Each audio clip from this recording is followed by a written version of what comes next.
زي ما انتوا شايفين يا جماعة كده احنا لبسنا جالاكسي جنزير. طبعا هو مزاولها تمام. انا اول مرة البسها جنزير لان انا مبحبش البس عموما كلاب جنزير ولا بربط كلاب، بس نشوفوا هي بقى هتهدى. هي ماسكة بقها يا جماعة ايه عمالة تاكل فيه. طبعا ده جايلي من حد يعني حبيبي اوي.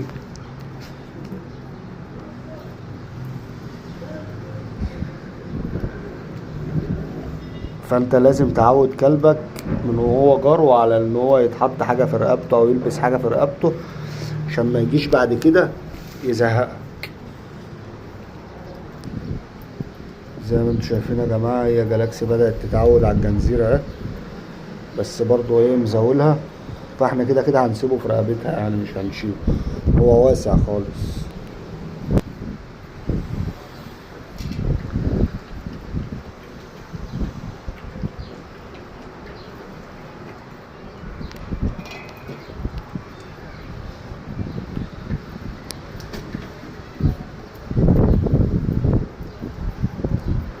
ايه رأيكم في الجنزيرة؟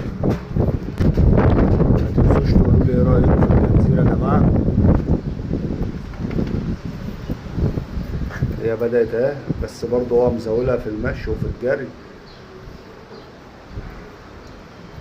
بس هي هتتعود عليه كده كده عاجلا ام اجلا، لازم تتعود عليه.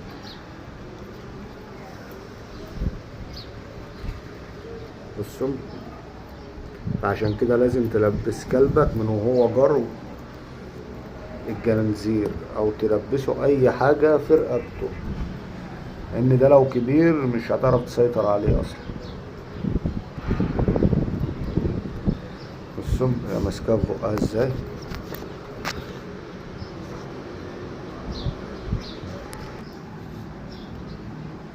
زي ما انتوا شايفين يا جماعة اهو. يا بنت اللذينة خدت الرنج.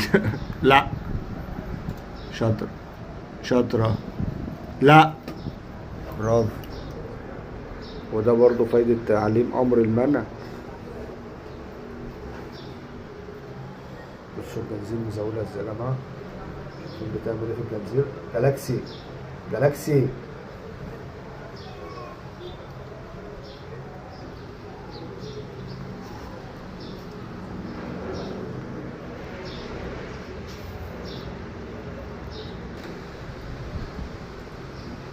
هي واحدة واحدة هتبدأ تتعود عليه.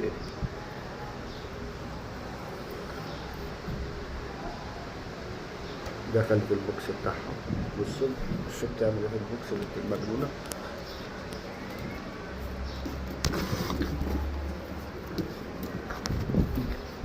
لا انا ما بلعبش. لا لا